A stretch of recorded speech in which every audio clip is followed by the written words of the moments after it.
All right. We are on the live, and we're happy to join. Remember, look, we're happy to have you joining us. If you're joining, we are the Otengs, and as we said earlier, we have divided our shows into two. One is on health issues, and the other is on all other issues, such as social, in particular, on diaspora matters. Diaspora matters. So we call this channel Diaspora Convos.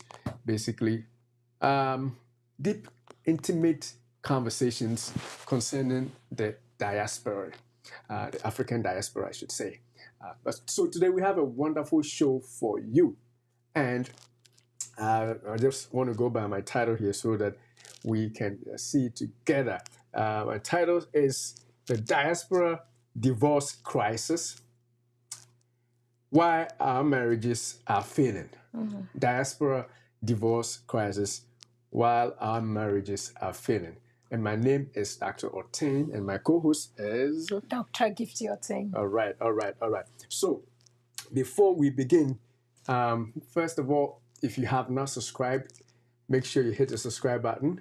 If you have not followed us, make sure you hit the follow, because that's how we get other people to know what we're doing, and basically share in the things that we can learn together. So that is exactly what we would ask you to do if you are joining us for the first time. So yesterday we were talking about marriage and divorce or divorce crisis among the African diaspora, or diasporans, immigrants, and the rest. All right, so break the ice. What was your day today, honey? My day was great.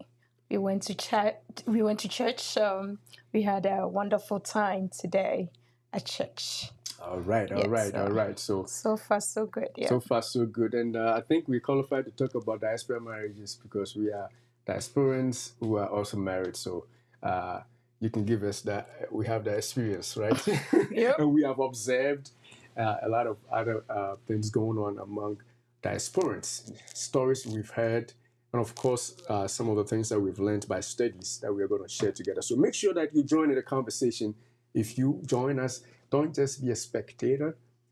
Put comments or questions in the chat when necessary, and we will have a good time. All right.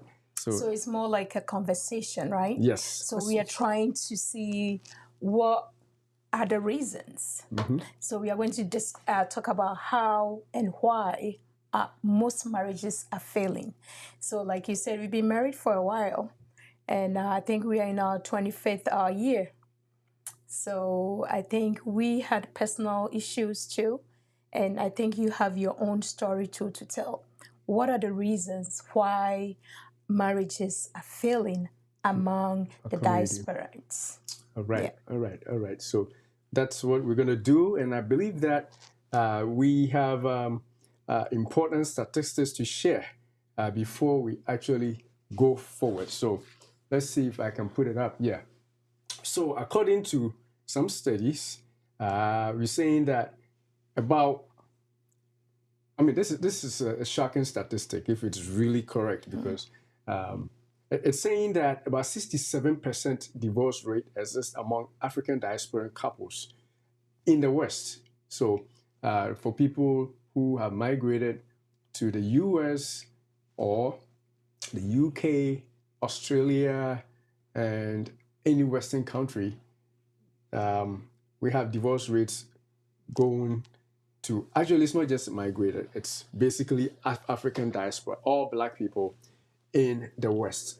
The divorce rate is 67%. And that is what? 67%. So I think it's not surprising, because I think overall divorce rate, not just for the black community, is on the higher side. I don't know whether it's higher than 67 or it's around 67. So you can see that if you take 100 marriages, 67 have divorced. And that is a scary and a crisis like we are talking about. Why is this so? And another study also said that the next one is the 2.5% times higher risk of your marriage breaking if you live in the West as compared to somebody that live in your home country. So diasporans, you've migrated, right? This is actually even in the for Western, all Black people all worldwide. So, yeah, this is not just for the migrants. The migrants will go on for the next slide, but this one is actually for all diasporans, whether born here, whether from an African American origin or migrated. This is the total divorce rate. And that's probably why it's also high, because we know it's very high among our African American brothers. So it's 2.3 times that of native origin countries where these people come from, right? And then also it says that we have about 5 years duration before diasporan marriages actually dissolve. So this is where if I had a bell, I would. I think that's the cutoff, right? After 5 years, it means that maybe you're doing something right. You're almost there. You may survive. Your marriage may survive. If after 5 years you are still going, and then perhaps you may survive, but that's an average. So I'm pretty sure some people will still lose their relationship after 5. But for the most part, it's around 5 years, 4 or 5 years. If your marriages will break, that's when you see it the most, which is kind of scary, because that's also not a lot of years. Marriage is, we all know marriage is supposed to be forever, right? Right. And so if in 5 years you don't even hit 10, your marriage is about to dissolve or it dissolves, that suggests that marriages in the West, especially among African diasporans, are not standing long enough. Not standing long enough. You agree, right? Yes. So what are the reasons, right? Yeah. Why is this so? Even before we go there, there's another statistic that we can also discuss. And this is where we compare just Black migrants or Black immigrants to the West to US-born Black adults, and then also African-born immigrants. So on this slide, what we see is so going from the deep red, which is the Black immigrants, from the deep red, we see that about 48. This one is marriage rates. So the first slide we talked about was divorce rates. This is marriage rates, right?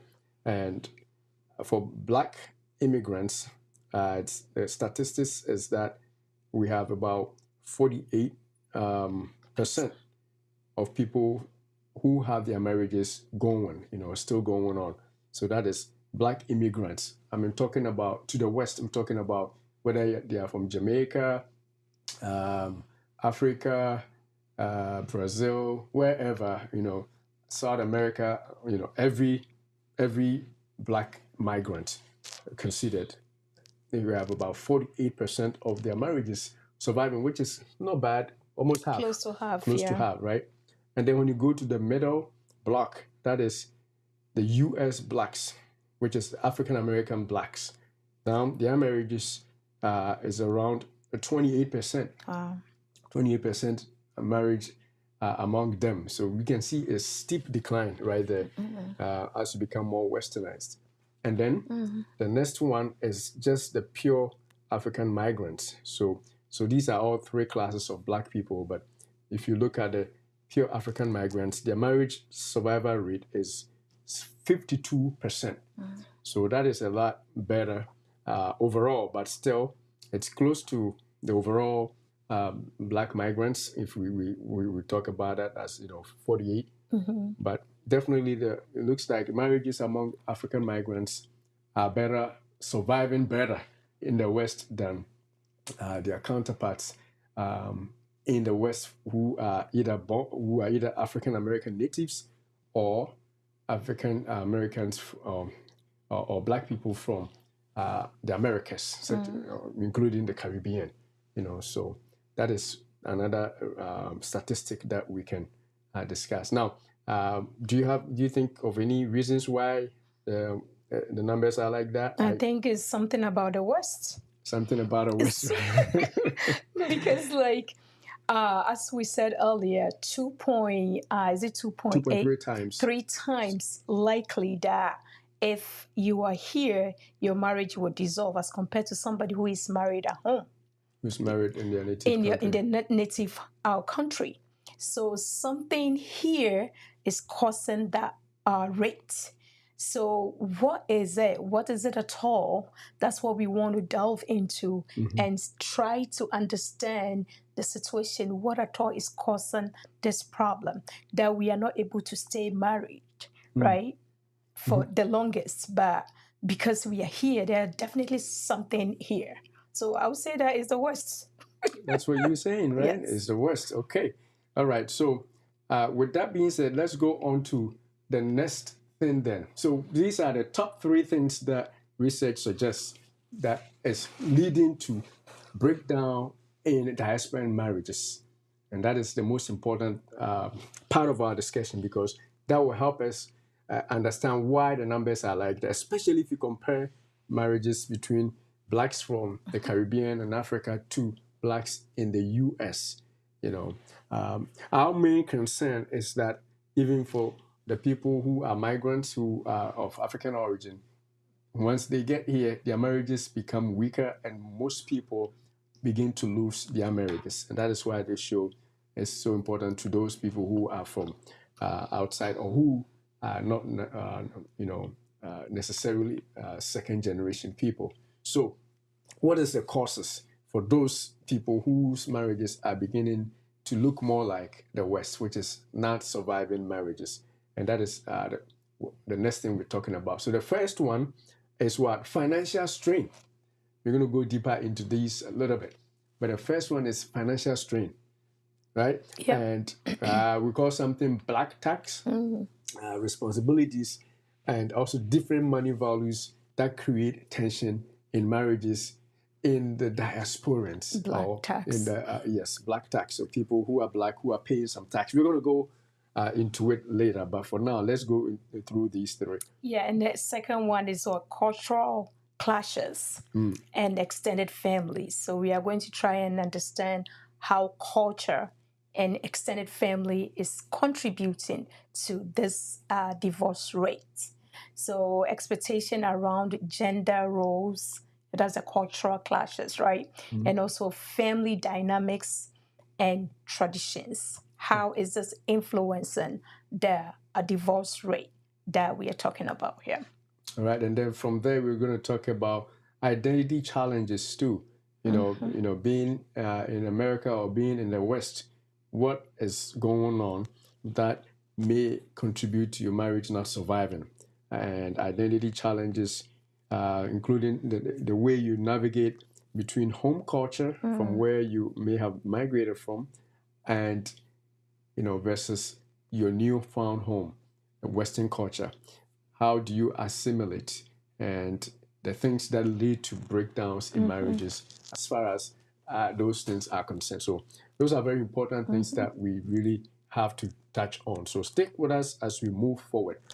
Now, with that being said, we can go forward to details of what we just talked about. The first one we're going to talk about is what we said is a black tax. Now, for people who don't know, black tax is basically paying taxes because you are black. Come on, man. That's right? And for the diasporans, of course, it's not for everybody. So people who are from Jamaica, people who are from, what else? Puerto Rico. Puerto Rico, they are here. They are from here. But, if you are remitting money to some place where your family is, then you are paying a black tax. That's basically what that means. And we're going to talk about how that affects marriages here. So you and your wife are remitting money. And I think there's some statistics there, right? Yeah, so study shows that 15 to 25% of income are taken back home or back to your family where your origin is from. So it's likely that you still have family back home, and black tax is just nobody accounts for it. So that's why the term black comes in. So it's not out there, it's not part of all that you do, but technically you are taking a huge portion 15 to 25% of your income that you make here, you don't spend it here, you take it back home. So that's like something that can bring strain and financial stress in a marriage, and that can really break a marriage. So that's a huge one, financial strain. Definitely. And actually, they say that about 78% of couples argue about financial obligations to where they come from. It's the pressures of sending money to your mom, sending money to your dad, sending money for tuition for your nephews, your nieces. Those are the black taxes that we are talking about. And I like the way you call it. You say it's not shown. I thought it was because of the race, but no, it's not the color. It's not shown. It's not only out there. African migrants. All migrants, even from the European Union or Eastern Europe, they all pay black taxes because they take monies from their income and send it to families abroad, right? And that's basically black tax. So about 78% of couples argue about this financial obligation. Some people may say that, hey, I don't want to send any money home, especially if you have a husband or a wife whose family is doing well. They may argue against that. But then the other party may say that, hey, my mom can't function or my dad can't function without me sending money home. And if you are the couple who feels that it's not fair to you because your partner is sending money all the time to their family because they need it, and your family doesn't need it, that's a big trouble right there. And this has led to some marriages breaking because people don't feel like it's fair that one party sends money to their family while the other party doesn't, even though they don't. But because it's not equal in that respect, especially if you don't have people who understand each other well. I think that comes with maturity and love too. Some of these things and understanding we have to talk about as we go forward. We talk about how to overcome some of these things, because what if that happens? Your parents need the money, my parents don't need the money, and the money still has to go. If we are saving together, it still has to go. You can't say that because your parents don't need the money, my parents shouldn't get the money, right? They should still get it. And if you are not mature enough to accept that fact as something you have to do, then that can bring an undue financial tension in the marriage. And some people are losing or breaking their marriages as a result of the black tax. And that can also bring resentment, right? Because I don't like this idea that you keep taking money home, So it brings resentment and division. So that's something that as couple, you really have to bring it out and talk about. Because as for instance, if you come from this family that they sell a whole cocoa farm for you to be able to migrate to go to school, and even to go to move out of your homeland. So they sold the whole family property to support you to travel. And now you are in the States. So the family expect you to also give back, So if you have that obligation that you have to take care of the family back home, and your partner is not in the same situation, and no, we have to keep the money here. We have to grow our family. How come that you're taking all the money out? So that in a marriage can really bring a lot of strain, tension, and misunderstanding that if you're not careful, that can lead to divorce for sure. Definitely. That's a tricky thing, because I don't know if people who go into marriage counseling are counseled about some of these things, because they are definitely real life situations that happen all the time. So if you are yet to marry, you make sure, especially if you're a diasporan or a migrant, you got to make sure you put all those things into context and agree on what it will be, so that it will not become an issue in the future. So that is the black tax. Now, the other issue that we need to talk about is what we call extended family influences, extended family interference or influence. And this is also huge. This is really huge, especially coming, those who are coming from places like in Africa, or places where, family ties are still so strong that people would not naturally be able to do things without asking their mom, asking their uncle. That is something that definitely is not something we can play with. So what do you want to say about that? So marital decisions, right? So if it comes to something between the two of you, if your partner is not matured enough, there are certain decisions that may be influenced by the family back home. So, like, if there is decision to make, some people always want the input of their family, of their mother. So they are not they are not completely independent. They tend to listen to advice, from their parents or people back home. So if you're not careful, that can also break marriages here. So that interference back home is another thing that is also breaking up marriages. Yeah. Yeah, so another one too that I want to talk about is like maybe you just got married, right? And your partner, we want to hold off on having kids. And your partner or your mother-in-law or your sister-in-law will start pressuring you as a couple. Maybe it's the two of you have decided after marriage, after your wedding, to hold off because you are both are in school and you are not ready yet. Somebody is still pursuing their degree and they feel like they don't have the financial capability to bring in a child. But this pressure and stress will start coming in, and these in-laws wouldn't leave you alone. So in that case, that situation can also cause tension and friction in a marriage. Definitely. And the other thing is what we actually talked about earlier, right? When we talk about financial obligations and stuff like that, if your extended family depends on you so much for their financial support, that can bring an undue pressure on the family and the couple and can basically break the marriage.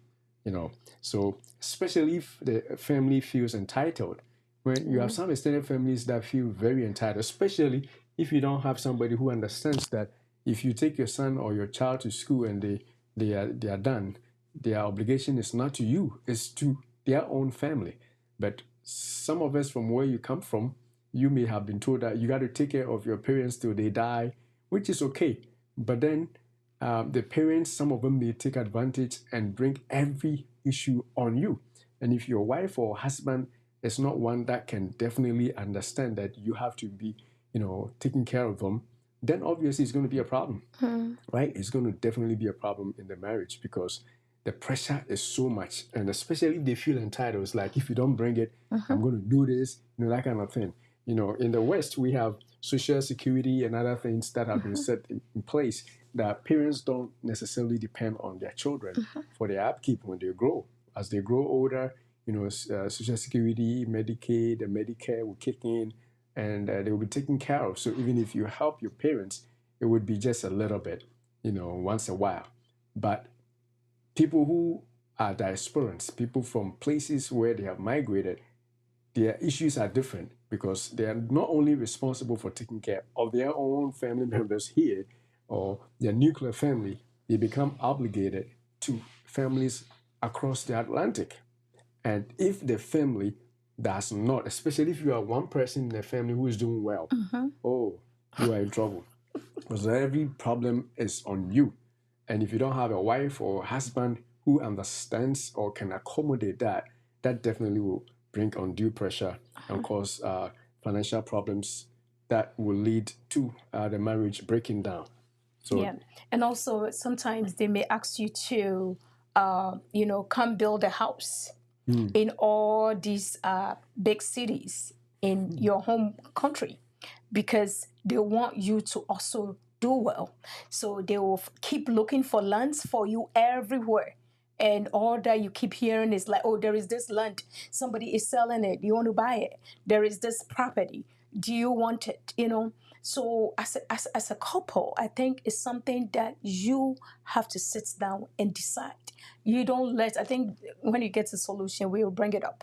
But you don't let other influence, other interference from the extended family to overshadow the marriage, so much so that there is this resentment and division and misunderstanding all the time. That is not healthy.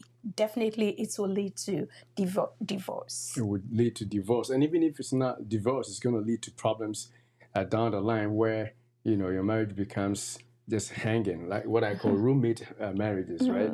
You just live together, but the love is gone because so much resentment, so much that you guys disagree on that, especially when it comes to finances. And let me tell you, women cannot, handle, most women, I should say, a lot of women cannot handle financial stress. They want to feel comfortable. Right. I know you are going to blow out in the chat and say, hey, no, but that's the truth. You can find that out everywhere. Some women would not. It's more like for security reasons. We want to feel secured, So if like in time of trouble, I cannot have the means to survive, that's when there is an issue. So we do that because of that sense of safe and security is taken away. Then it's not like we love money or anything like that. It's more like feeling secured in your existence, because we married you. The man is supposed to be able to be a provider, a protector, and all that. So if you're not able to meet that need of a woman or of a family, then the woman become very not stable or safe, because where is the protection? Where is the show? Where is the covering? It's being taken away because the man is not able to meet or to be able to meet the responsibility of a man. So the woman tends to, be all worried and anxious because of that, just for security reasons, Right. I think. Yeah, I understand where you're coming from. Yep. If you are watching, I see some people watching and you have any disagreement, make sure you put it in the chat. Don't leave me alone to fight this battle. Yeah, but I understand in the past, historically, that is what it is. But in modern day life in the West, and again, that is also one reason why our marriages are not lasting, right? Right.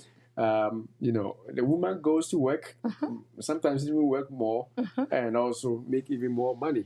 And so if you talk about security, what about the man who is also there? The man also needs some security there too, financial security. If you are making more money, Right. you should also be able to. I know that traditional role is that the man takes care of the house, which is understandable. But as we modernize, if you are in the West, you cannot always think like that.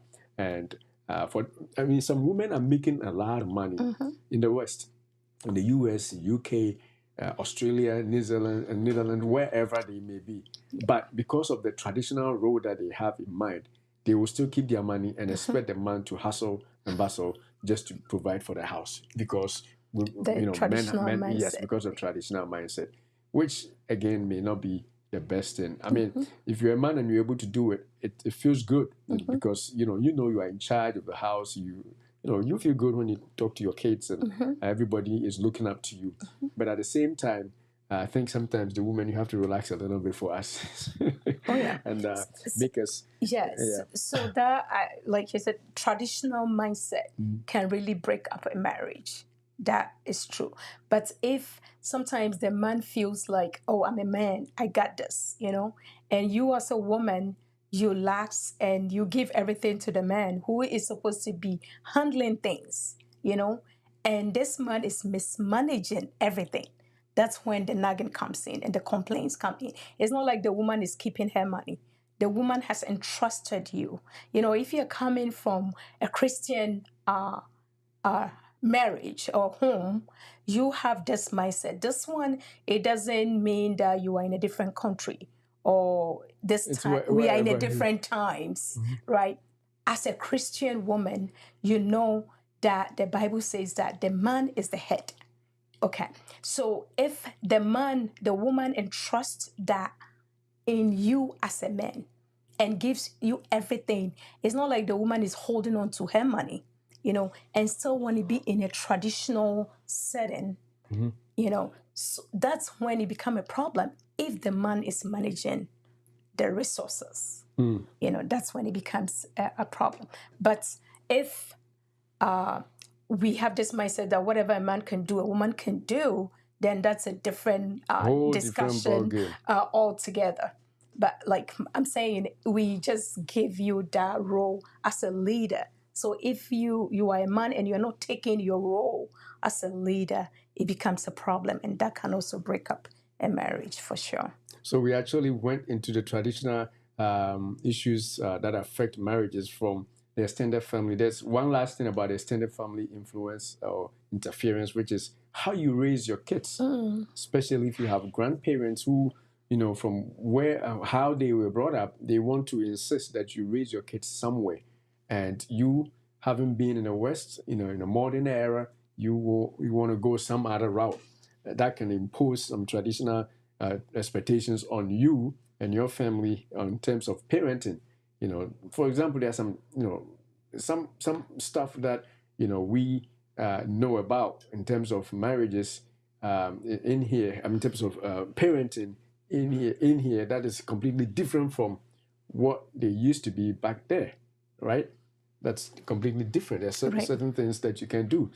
Some historical practices like what bride price. When kids grow up to some age, you have to do so. I know some of those traditional things. Yeah, those things are gone, but there are still certain things that are held dear to grandparents of the old times, and they expect a diasporan, no matter where you live, to continue to do the same things. Your kids cannot go out, because when you were grown, you were never told to, allowed to go out in the night, with your friends, sleepovers. We never did that, but here you have to allow your kids to do sleepovers and certain things that you can basically see that can bring tensions if your parents or your extended family become people who want to assert their influence on the family. So yeah, another big one is you teaching your kids your home language. You have to teach them how to speak your native language, right? That's an extended family. That's extended family, too, yeah. and they are pressuring you, to let them speak at home, and some parents try, and some too has multiple languages. So which one do we teach the kid? And some parents will be like, oh, they will get confused. So let them stick to one language, and all this tension and misunderstanding can, cause all that tension in a family, in a marriage, and that can lead to divorce for sure too. Oh, and I see a comment on this from Brother Ben. He says that even if you have the security, they will still spend the excess. Oh man, I wish I had my bell here. And that is the now fact. You got somebody to support you. Yes, that is the fact. Even if there is financial security, they will still find a way, to spend the excess. And he's talking about this lightly, but marriages are broken where women had tried to do certain projects, where the family had not agreed on, but because they have the excess, they wanted to spend it. All those things can affect marriages. So thank you, Ben, for bringing that in. The security is not, they use that as an excuse. Your financial security. You are secure. You have your apartment or your home. Everything is going on right. Yeah. But they still find a way to use the money, because they are they want to be taken care of. Yes. Which I know is true. We give that to you. But I think one thing that men also have to understand is, we women have a lot of needs. We have a lot of things that we need. So when you are doing the budgeting and when you are talking about money, as a good man who want to take care of their wives, you just have to give a little extra to us. We have a lot that we have to buy. You have your share, and you're done. But there are so many needs of women. So if men will understand that it's not that we just want to spend excess, we just want all the different colors in shoe. You just get your black and brown, you're done. And I think as a good man, you want your wife also to be presentable, so you just have to talk it out. I think solution will bring it up. You have to have a conversation. Oh, honey, we are doing this project. So because of this and that, can you cut back? At the same time, I'll give you just a little more. I'll give you $100 extra allowance for your shopping every month. So if I know that I have $100 extra and there is a sale, it will still not be enough.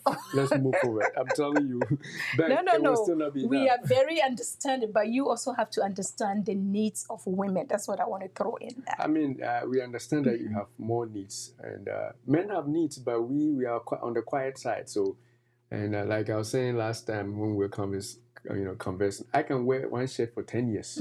You know, granted that I don't get bigger and smaller, but I mean, I don't swim in materialism so much. I just wash it, I hang it, and I'm done. You know, but the ladies cannot, which is understandable because, you know, the time you even spend before in front of the mirror, that tells us all that you are different. So we give that to you, but still, help us out. Yes. Help us out. There should be understanding between the two, right? Yes. All right. So, Ben, I don't think we won. We'll have to have a debate on this sometime in the future. All right. So the next thing then that causes breaks in marriages is parenting between two worlds. Parenting between two worlds. I have seen, my slide is, I have seen times where marriages or married couple have had issues because one wants this way, the other wants the other. I don't know if you remember anything like that, or if you have seen anything like that. For me, I've seen it happen all the time. What do you think? Between the couples? Or... Between, the couple bringing up the children, having completely different ideas. Two worlds, you know, the American way or the Western way and the other way that you know of from, especially from where you probably were born or wherever. That brings an issue. What do you think? Yes, so like maybe one partner may say that I don't want my kids to be too much westernized. You know, like I want you to look traditionally African. You know, the way that you do your hair, the places that you go, the people that you mingle with, you know, should be strictly traditional. But the person is living in the West, you know, so the other partner is like, no, they are in a different times. Like, is it okay to date a certain age? Is it okay to go out and stay out? You know, conflict, you know, between the couple can also cause a huge problem. So maybe school activity, you know, they have to travel outside the state. But because of one parent being so insecure, they want to hold on to their kids. They don't want them to go, you know. Even some parents, some people, we even don't want their kids to drive, you know. So they are not giving them the liberty to assimilate, you know, to really use the resources around them. And the other parent may be a lenient one and say that, oh, you can go out, you can make friends, you can go sleep over, you can date at this age, you know. So all these conflicts can also bring about Divorce. Division in the family, and that can lead to divorce for sure. Yes. And it says that 65% report conflict over child rearing or parenting approaches. 65% of people have problems just about how they should agree or disagree on how to bring up their children. And this is huge. We're making light of it, but this is really huge, especially if you are a traditionalist. You want one way. You know, especially the fathers usually get in trouble with this. You know, fathers are a little more lenient. You want to go out, go. And mothers maybe, no, you can't go. You know, why is it that you're always pushing your kids out? And that can bring an argument, especially if you have, you know, girl children who are of age, teenagers and stuff. It becomes a hassle because you have a traditional mindset and the Western culture is different. You know, like I'm talking about sleepovers here and there, parties here and there, that may not necessarily be sin if they are Christians. But then you are so conservative that you don't want those things to happen because you are not sure what is going to happen to your kids, right? Those become a problem. If you have a man who is so staunch into tradition and would not want to budge, that can become a huge problem because there's always argument. If you have multiple kids, you know, one person will say that I want my kids to be this, and the other person may say no. just let them flow with a Western style, and that can bring divorce, disagreements here and there. So, and even taking a major in school, you know, yeah, the traditionalists or somebody from, you know, will always say, you either be a doctor or a lawyer or, you know, one way. Because where I'm coming from, you have to be either engineer, a doctor, or a lawyer. No ways around it. But here, there are other things that Options. people can do. They have wider selection. They have other things that they can succeed and be successful and live well in this country. But because we are so stuck in our ways, you tell our kids that this is or nothing. And that can bring resentment, even from the kids. Yeah, you the know? kids can be Yeah, wayward. and just there'll by be that. misunderstanding, and that can lead to tension in the family. Yes. And the other one is also the children become the unwitting battlegrounds for cultural identity, especially if you have intermarriages between either African American and African migrant, or Caribbean American and African migrant, or Caribbean American and African American, African American and white. If you have intermarriages, the children become the real places where the battle over culture is fought. Because I mean, you may not force me to wear a suit because you want me to assimilate. I can wear my traditional dress. But when it comes to my children and your child too, you may want something for them. And if the two cannot agree, you know, it's going to be a problem right there, because you want them to follow one culture, you know, the Western culture, and the other parent wants them to follow a different culture. You may say that it's okay, we speak in English at home, and the other parent may say that in the house, no, you are speaking your local dialect so that you can also learn the other language. You don't lose your your culture, your identity. your identity, you know. And if certain things like this happen and you don't treat it with you know, maturity, this is a huge thing that can lead to a big problem, and obviously a marriage breaking down. And so diasporan marriages are breaking as a result of such things. We're fighting battles over our children, over cultural issues. And some of them are not even intermarriages, just regular folks marrying from the same country, but the fact that they are living in a different environment, you know, you battle over what culture or practices that your children should follow over the other. And if you are not careful, it can be a problem. So the question here is, how do we take the Western lifestyle and our cultural or our background, you know, our lifestyle, and merge the two? Because now they are not fully from where you came from, and you are influencing them here in the States. You know, so children have to pick and choose or combine the two to find their identity. And that can be very challenging because they are not fully from here, but they are not from the other side too. They are fully so from here. This is where they were born. Worlds, though, they are fully from here, but you are influencing them. You're being influenced by the parents, you know. So it becomes a little challenging for the kids. And the way that we relate to them to become a little challenge for us too, because we have to understand where they are also coming from, you know. So that can be a very dicey topic or discussion that we have to have as a family, so that they don't get put on something that they are not familiar or they don't even understand, because they are not from your country, you know, and you are trying to push them to be just like you. And that can create tension. Definitely. in the marriage. The thing is, even with the Western culture, almost every country has a semblance of Western culture influence. Western culture has influence everywhere. Yeah. So if you are not too strict, you should basically let things go a little bit.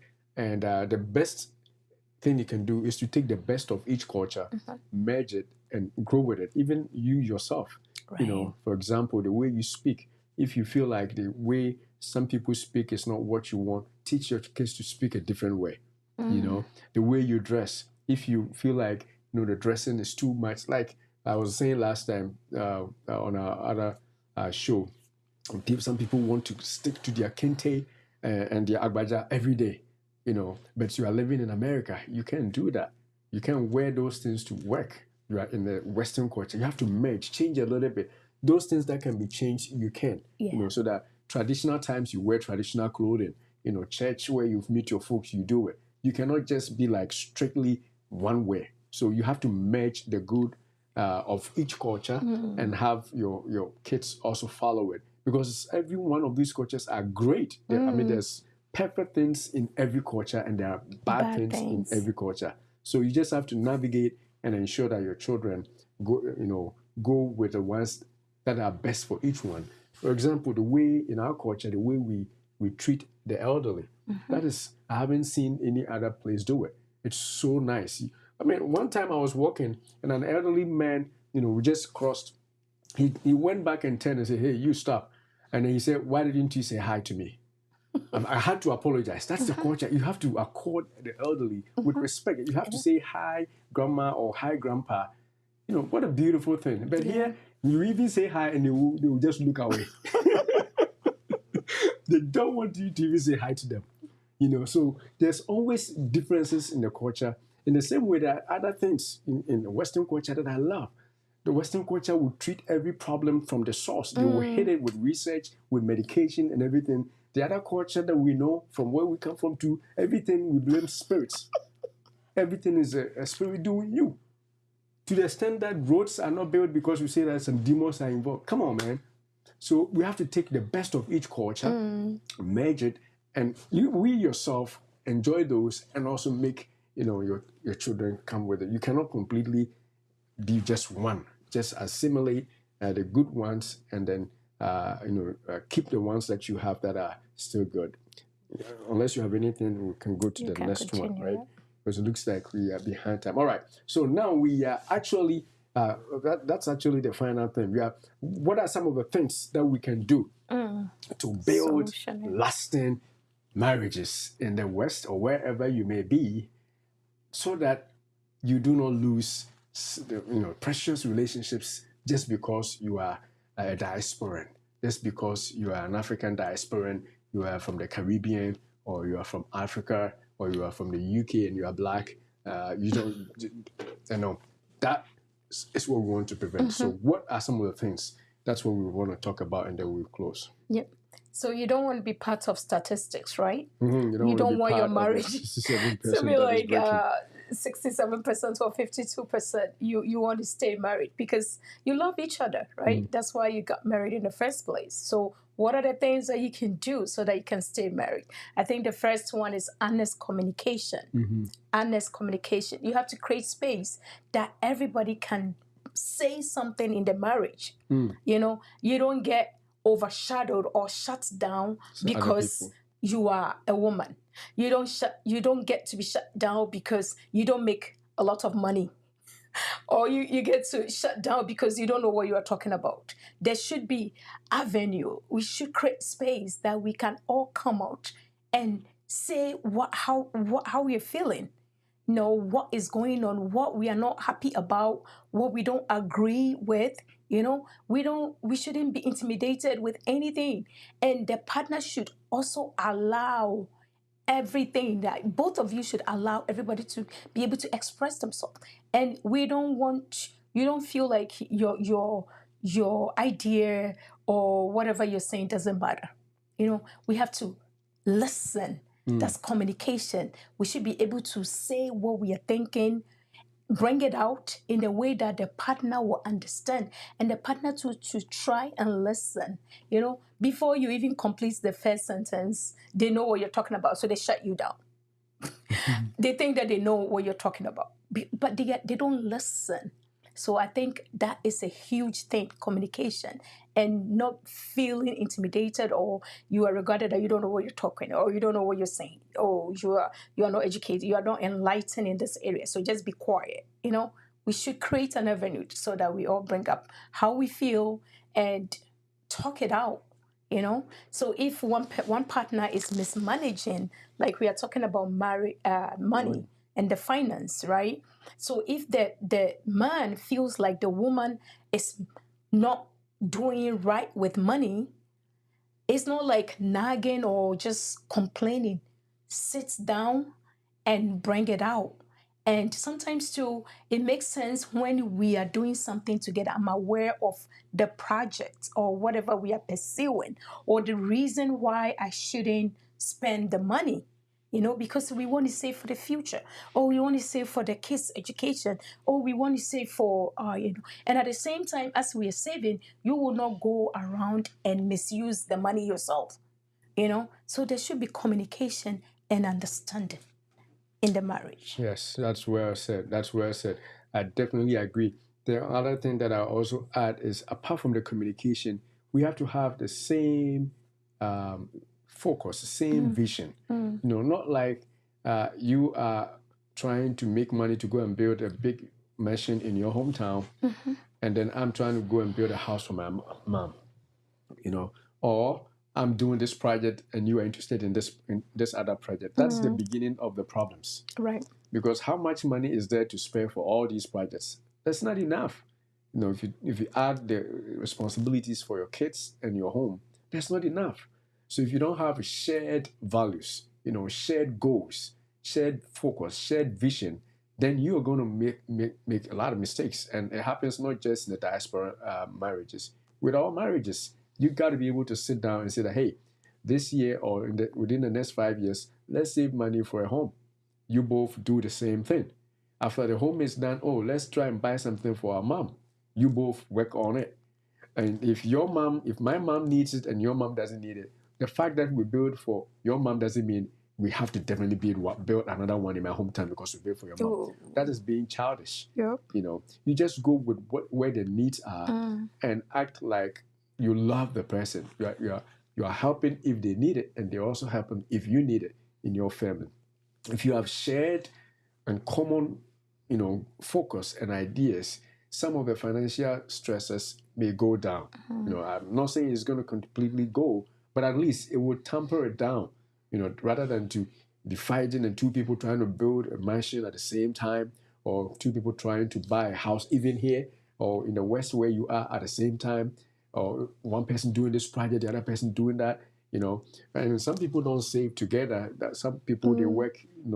The wife doesn't know how much the husband makes. All they know is that they are paying for the mortgage, so that's all I want. And that is, again, that's where the resentment comes, because if you don't know how much I'm making, I'm paying for the house, all right, and yet you hear that I'm building a mansion, somewhere, because it's not your money, I'm building for myself. So I don't know how people do it, but anyway, there has to be that transparency. You have to, your wife and your husband both must know what is going on, and even if you don't save together, so that there will not be that, secrets or that, singular focus on one person's part and another person doesn't know. It creates a lot of confusion, no matter what. Even if you are not saving together, even if you are giving enough money to the table for the wife, it will still not be right for your wife to find out you are building a house and they don't know, or they don't even are not part of it. Right. Just because it's your money. Before they'll be thinking that you want to marry somebody there, or you have found somebody. So all those things become a problem when you do that. So definitely have shared vision, shared goals, and shared focus in life. That way, there will be less resentment and all those things. Transparency, right? It's huge, because I heard the story that somebody have a second job, that the husband do not have any idea that she has a second job. So she will finish her first job and the husband know of the income of the first job. So the second job is hidden. Wow. And whatever money she makes from the second job, she keeps to herself, and she ended up using that extra money to go build a house somewhere else without the husband knowing anything. But eventually the husband found out, and that was a huge problem. So transparency is very important. But one thing, I'll go back to the security again. So if you are with somebody that you feel secured with, there is no way that I'm going to build a house, because I know that whatever you're doing, we are doing it, and I'm okay with it. But if I don't feel safe, that's the key. It has to be we doing it. Yes. If it's just one person doing it, then that's where the problem comes in. It has to be But we if are I the one. feel like I'm not secured in the marriage, and one day you are going to like divorce me and marry a younger woman, I'm not secured because your actions, your behavior shows that you are going to divorce me one day. So the woman will be like, oh, I was some family wondering, I have to do something. That's when that secrecy and that thing comes in. So that security is very important to women. I don't know if Ben agrees with me, but if you feel secured, you won't have these thoughts of, doing something behind the back or saving some money, putting some money on the side, because they keep saying that, oh, Ben needs to me, I don't know, right? Because they feel like they are not secured. That can be a cultural mindset too. Because like when you were growing up, your parents or the people back home will tell you, you have to, do things, make sure that when you get money, you bring it home. Because if you bring it home when something happened, when you come home, you have something, So that cultural mindset, if you're not careful, you bring it to the marriage. And sometimes the behavior of your partner can also make you rethink certain things and do certain things without being sharing vision. And that can lead to, so shared vision, be transparent, let the woman feel secured and safe and protected, and keep telling the woman that I'm not going anywhere, I am for you, I'm here to stay, with all this assurance. There is no way and the behavior and the attitude confirm what you're saying. The woman will give her all to you as a man. Oh my goodness. All right. All right, if you say so, I think the men are watching. And if you're a man and you disagree, make sure you put it in the chat when you watch it, whenever. All right. So the other thing is community support. We are talking about solutions right now to slow down the rate at which marriages are breaking, right? In the diaspora. Community support. Build networks that understand diaspora challenges. One of the networks that we can build easily, you don't pay any money, is to be part of a church, to be part of a church group, and much as there's stress all the time, up and down, work, home, work, and all those things, some people even schooling at the same time, you have to find a place where you go for this community support. You may be going through some marital issues already. You have to be willing to share with somebody that can help you. The first place you can look to is a pastor or an elder in the church. That's community support right there. But if you don't belong to in the community, you are the walk alone kind, you are always by yourself, is a problem, because you can be stressed until you die. Remember some years ago we discussed one lady in the UK who died in her apartment for more than 3 years, and nobody knew she was dead in the apartment because there was no connection to anybody, no community support. People just thought that, oh, she's not responding to your phones, and that's it. So you definitely need a church. You definitely need, some people have clubs that they join, but the easiest place is a church, because not only is it going to help you and your marriage, it's going to help raise your kids too. Your kids will find a place where they will learn simple moral things, And then, of course, if you have a higher power that you can also depend on yourself, that's a place where you pour some of your own stresses, even if it's not coming from marriage, any issues that you face. So community support is definitely important. And of course, make sure that if you have a problem, you see somebody apart from a pastor. Some people don't trust, pastors. You can see a counselor, professional counselor, and get, to help you. So those are very important things that we can also do. Have anything else that we can? Yeah, and you can also, we have old school associations. We have like tribe associations, tribal groups. We have a lot of community out there, So you can belong to a community and be part of a group, or maybe somebody in there that everybody respects. If it's somebody like that, you can share your concern, and people see you as a couple in a community. That also enhance your relationship, so that you know that you belong to a group, and we are all doing this way. So that build and foster the marriage even more if you belong to a community. The other thing is give all the money to the woman. Yep. If you don't want a problem.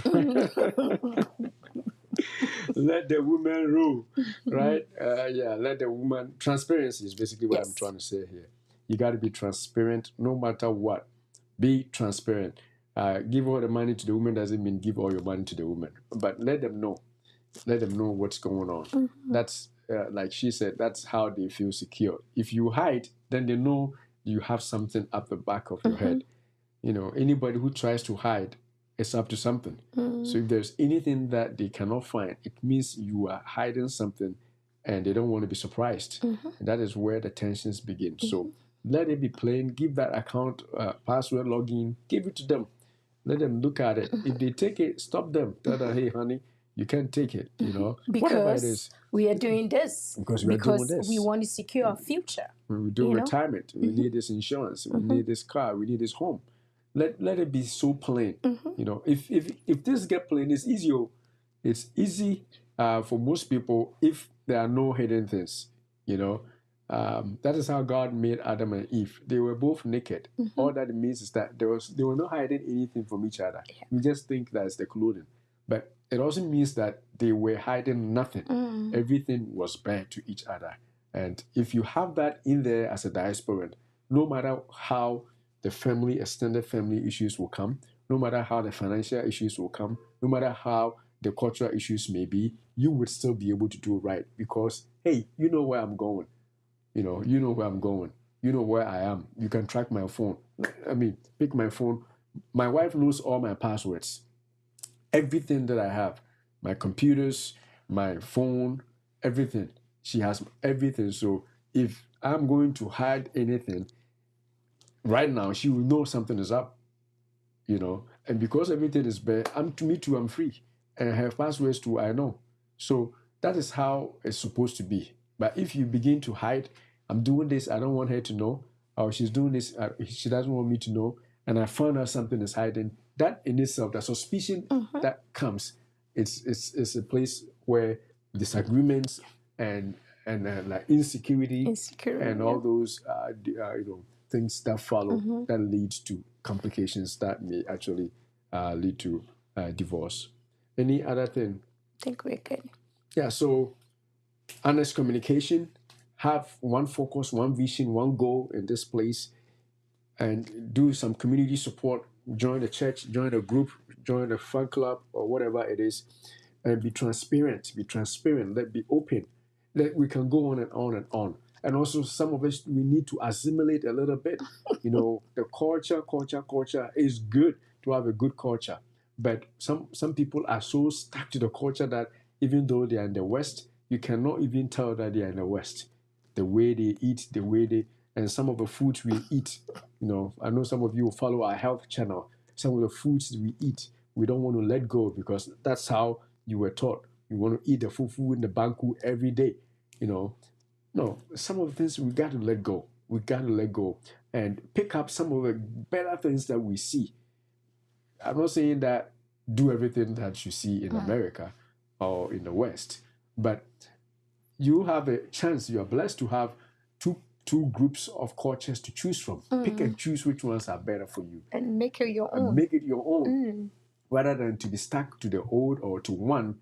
Some people too, they drop everything that they know and they pick up everything in the West, including the bad. Lifestyle, the way they dress, the way they speak, everything, including the bad, I'm saying, because there's a lot of good. And then you can't even recognize them because now they are dabbling in some serious stuff that is not even accepted in the West. Right. They have done it over. They have taken over. They're doing more than the people that are from here doing it. You know? And also the gender role. We are stuck in our ways that we think that certain role in the household belong to the woman. So that's something that we can also learn, so that we have shared responsibilities in the house. You know your role. Your husband knows his role, but sometimes work tension and conflict can cause the woman not to be able to perform her role as a woman. You know, because you're culturally minded or traditionally minded, you just don't want to do anything because the woman is supposed to do that. You know, woman's supposed to cook. so yeah, to Woman's clean, supposed to to dress the sweep, bed. to do Woman's all supposed that. to scrub the bathroom. The woman is supposed to do everything, and then the men may be languishing Not doing in a anything. chair and not doing anything. Not Right. even pick the kids, from school. Everything is the woman, and then the woman stresses and stresses and Right. stresses, and they are in the marriage, but they are not happy because they are Right. being treated like a slave. And over here you can have a maid like Like some people in do, Ghana, like back home. where they will just hire a maid who takes care of them. You may not be able to do that, so you got to share the responsibilities. I know that not all men can cook. People like me, who may not be able to cook, but even with that, there are certain things that we can do. I take care of the yard. I take care of my garbage. I take care of some great stuff, and at least I'm contributing some way. I clean sometimes too, right? So we got to be able to let go of those social or cultural roles that we have labeled that men should do this, women should do this, including the money too. When the women are making money, they're supposed to provide. They can't say that only the men are supposed to take care of the house. So they'll keep their money and let the poor man struggle and struggle and struggle just to pay mortgage while they are in the position to take care of some of the big bills. So I think that's a good place to land. And what do you think? Yep. All right. So if you have watched to this end, we want you to make sure that you subscribe to the channel. That's the channel's name. We call it the Diaspora Convos, just talking about issues that affect our lives. And we are going to be posting every other week, I think. And then our health videos are always going to be coming. But we just want to, relax a little bit in conversations like this because people are eating right from what we've been talking about. People are changing their lives. So maybe if we hit this side too, we can affect some changes. So we are doing this also. And yes, the best you can do is to support us by clicking the like or the thumbs up and then subscribing and sharing the video. That's all. We don't get paid. And tag someone who needs this information and share your experience with us. We really want to hear from you. We thank our brother Ben for joining in the conversation, but we want to hear more from you so that the conversation will keep going on, so that we talk about it and we try and find solutions in our marriages. All right. In that case, what we will say now is, Beloved, we wish above all things that you prosper and be in health, even as your soul prospers. Thanks and God bless. Thank you.